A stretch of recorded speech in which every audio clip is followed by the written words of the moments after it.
opinión de algunos referentes de diversos rubros sobre el debate de esta semana de qué hacer con aquellas personas que son condenadas por Sí, abuso infantil y bueno, sí, sobre por todo por estos crímenes casos. sexuales. Exacto, ahí está. Ujú. Sobre todo por estos casos que aparte incluyeron homicidio y eso, bueno, como que alertaron un poco y pusieron el tema en debate. Y bueno, no sé, hay gente que pide cadena Sí, perpetua, hay o de sea, todo, de todo. castración, Castración eh, química, cadena perpetua. así, Sí, hasta pena de muerte, algunos, otros dicen que bueno, que es una cuestión que se debate ahora porque la sociedad está sensible, pero es algo para analizarlo masivamente. Bueno, en fin, nos sí. parecía interesante tener un punto de vista tuyo. Bueno, mirá, ese es un tema, primero que es un tema multicausal, ¿no? O sea, son fenómenos Ujú, multicausales. No ujú, pueden ser fenómenos analizados desde una única perspectiva. De hecho, nosotros cuando trabajamos en el ámbito de la psicología forense, lo estudiamos siempre desde distintas perspectivas y trabajamos en interdisciplina, con el plano jurídico, con el plano policial, con lo criminológico, con la parte ujú. específica de psicología criminal, porque aparte de hecho podés identificar perfiles, sí, pero eso no quiere decir necesariamente que porque tengas el perfil identificado, después obligatoriamente la justicia vaya a hacer determinados actos más punitivos o menos punitivos según el perfil, o sea, tiene mucho que ver con el tipo de sociedad y cultura en la que nos encontramos, o sea que hay que analizarlo muy a fondo. Eh, con respecto a lo que me planteaste de opciones, yo en realidad no estoy personalmente desde lo profesional y científico, porque de hecho inclusive lo he analizado en comparación con sistemas legales comparados y con otro tipo de situaciones, principalmente de perfiles clínicos, forenses de otras partes del mundo. Yo no estoy de acuerdo con la castración química, con muchísimo respeto con lo que me corresponde a los quienes lo han planteado. No es un tema personal, sino es un tema científico y de hecho el agresor sexual vos no lo solucionás con la castración química. La patología acá se encuentra en el aparato psíquico del agresor, no se encuentra en el plano o la órbita de lo biológico orgánico, o sea, lo encontramos en un problema de su aparato psíquico y en la parte, si se quiere, dinámica de ese aparato psíquico, ni siquiera estructural, porque cuando estamos hablando de agresores sexuales estamos hablando de trastornos de la personalidad, y el trastorno de la personalidad no es una patología psiquiátrica estructural, o sea, no estamos hablando de un paciente que delira ni que no sabe la diferencia entre el bien y el mal. Son sujetos, como decía hoy, que yo estaba leyendo los trabajos de un amigo de trabajo profesional, ¿no verdad? Que es Washington Adala, que lo aprecio mucho. Él hablaba justamente, bueno, un poco en base a lo que nosotros decíamos, saben la diferencia entre el bien y el mal, eligen, diríamos, por el mal, pero con conciencia de la elección del mal, de alguna manera, y esto es un principio psicológico y psiquiátrico clínico que tiene que tener en cuenta la justicia a la hora de procesarlos, ¿no? Ujú. Pero cuando te hablo de todo esto, también te estoy señalando que si nosotros hacemos una pena que les caiga en el plano de lo biológico, no vamos a frenar absolutamente nada, porque en realidad acá la parte, diríamos, más descontrolada de este tipo de sujetos está en el plano psicológico y específicamente en el plano dinámico de ese aparato psíquico, ni siquiera en el plano psiquiátrico. Cuando te digo Ujú. esto, te aclaro por qué. Porque en realidad, si vos estás frente a un cuadro clínico mucho más estructurado, como por ejemplo puede ser una esquizofrenia, o puede ser otro tipo de cuadros que impliquen o que inserten aspectos más de la psicosis y la prepsicosis, es más inclusive simple manejarlo esto, ¿no? Pero en estos casos son pacientes que no son pacientes psiquiátricos, porque en realidad no estamos hablando de un problema que tienen con la realidad, porque no deliran, saben la diferencia entre el bien y el mal, pero al mismo tiempo sí tienen una falla importante en el funcionamiento de ese aparato psíquico en cuanto a lo que tiene que ver con las emociones, con la angustia, con cómo perciben la realidad y con esto de querer, diríamos, tomar el camino del mal cuando pueden tomar el camino del bien y interpretan la diferencia entre una cosa y la otra, pero como dice Freya Otrowski, que es una referente mía que trabaja en la UNAM mexicana, que trabaja justamente con cereales y demás, ellos tienen la violencia en su cerebro que está, diríamos, perfilada o manifestada hacia el lado del mal. O sea, diríamos que como que la lógica de valores en estas mentes está dada vuelta, está invertida, ¿no verdad? pudiendo elegir aplicar toda esa inteligencia que la mayoría de las veces manejan y elementos estratégicos y demás para el beneficio, para el bien de ellos y de otros, en realidad eligen hacerlo para el mal de los demás, preservándose ellos de cualquier tipo de malestar, ¿no? Ujú.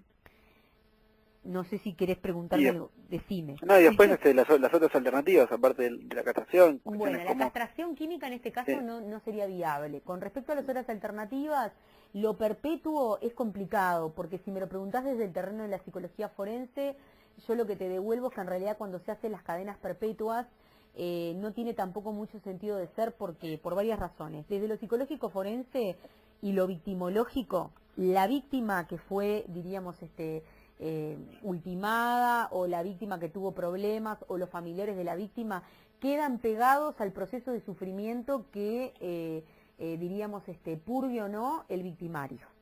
Entonces, cuando muchas veces querés trabajar con estos casos, te encontrás con que esos familiares, que es entendible, no estoy diciendo que esté mal, pero quiero decir, quedan como con sus vidas totalmente castradas y centralizadas necesariamente en, diríamos, cuánto purgó, cuánto pagó de pena el victimario, y no pueden realizar ni retomar, diríamos, sus vidas.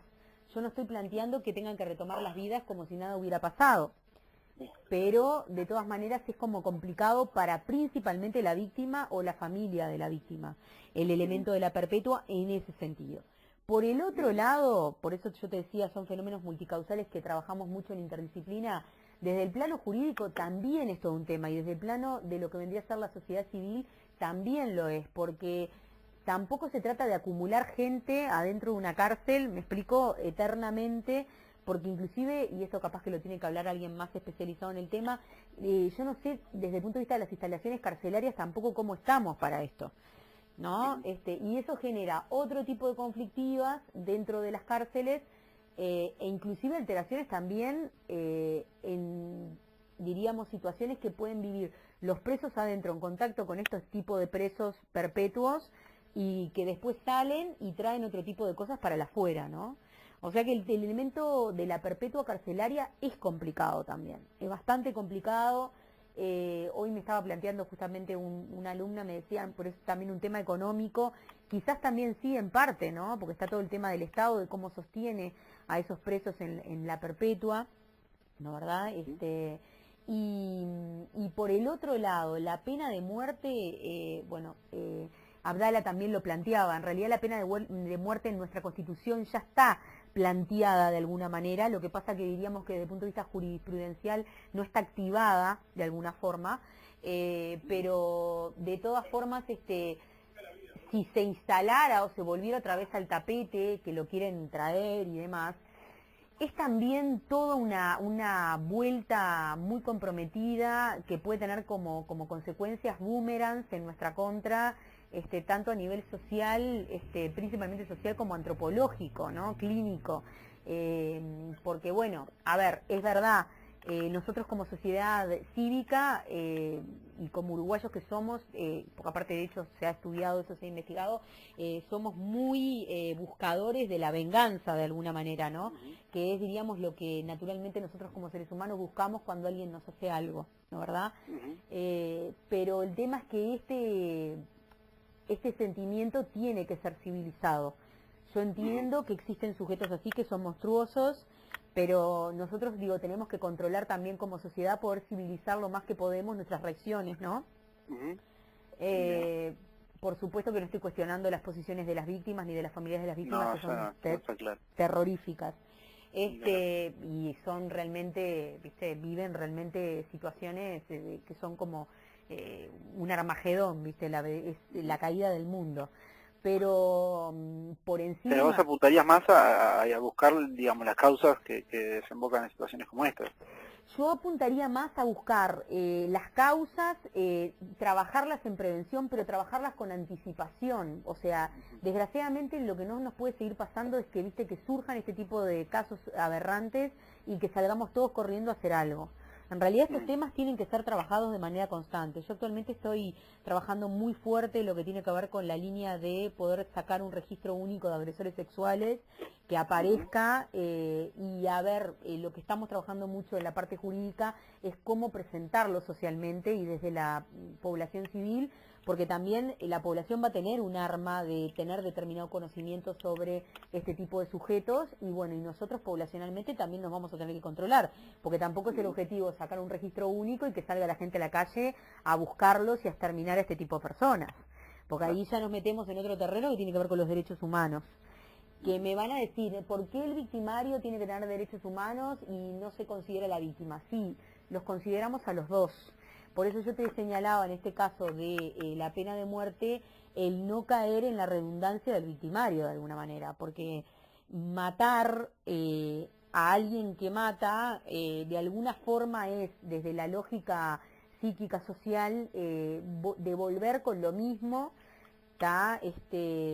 Y de una manera que también vos por el ejemplo estás mostrando eso de alguna forma, ¿entendés? Entonces yo creo que hay como un aceptar socialmente y de manera macro de que está correcto asesinar de alguna forma y matar. Por supuesto que el victimario, porque es lo que van a decir, se lo merecía, hizo lo que hizo, se constató. Pero estamos hablando de un Estado que si aplica pena de muerte se va a transformar en un modelo de Estado bastante complejo, sumamente rígido y hostil, y va a tener que ser condescendiente en esa línea con respecto a otras líneas de aplicación de otro tipo de políticas también, ¿me explicó? Entonces, es como una cadena. A ver, Estados Unidos tiene pena de muerte, pero tiene en algunos estados, no en todos, y de hecho, en los estados donde hay pena de muerte, en realidad no necesariamente se han analizado detenciones de porcentajes de baja de niveles de criminalidad.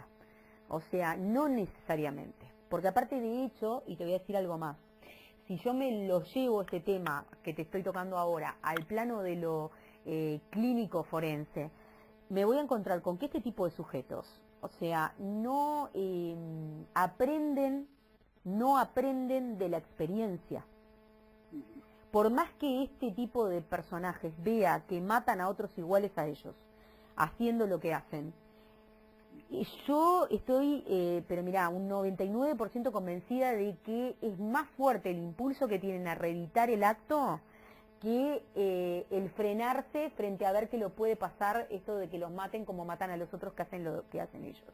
O sea, son sujetos que no van a aprender, y esto está comprobado.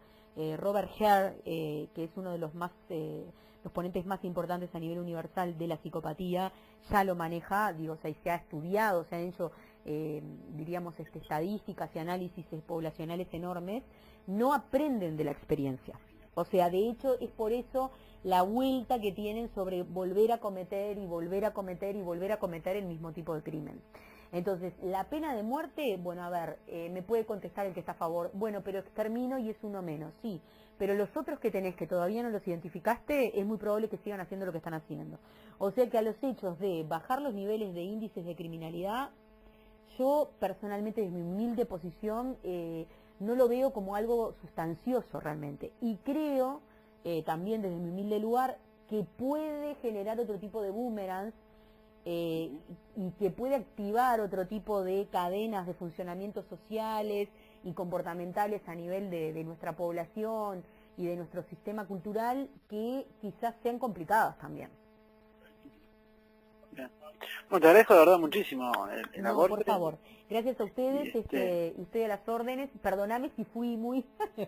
No, no, al veces contrario, no. es demasiado complejo, pero trato de Sí, ser lo ni que más hablar. didáctica que puedo porque, bueno, doy clase, ¿viste? Entonces también estoy acostumbrada. Claro. Pero No, buenísimo, de verdad. Te agradezco. para lo que necesites y cualquier cosa, si tienen alguna otra consulta o algo, me avisás. No Dale. pasa nada. ¿Esto dónde saldría? Contame porque nunca pregunto y después me quedo con la duda.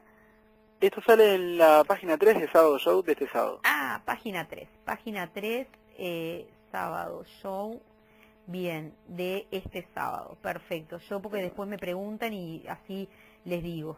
¿Tá? Dale, Yo dale, con el que perfecto. trabajaba mucho era con el que estaba en la parte policiales del país, que trabajaba muchísimo. ¿Con quién? Con Enzo. Ah, No, ya Enzo no, Renzo. Ah, sí, claro, sí, sí, sí, Renzo con Renzo, sí, sí, sí. es muy amigo, es amoroso Renzo. Ah, sí, es un genio. Sí, sí, sí, acá en el diario. Sí, Renzo trabajó mucho y me llamó muchísimo para una cantidad de casos y estuvimos haciendo notas y demás. Pero Claro. buenísimo, yo entonces quedo al tanto del seguimiento de la nota, te agradezco muchísimo y bueno, y estamos a las órdenes. No, por favor, muchas gracias a ti. Te mando un abrazo, que pasen bien. Chau, chau. Un beso, chao, chao. Gracias, un beso, chau, chau.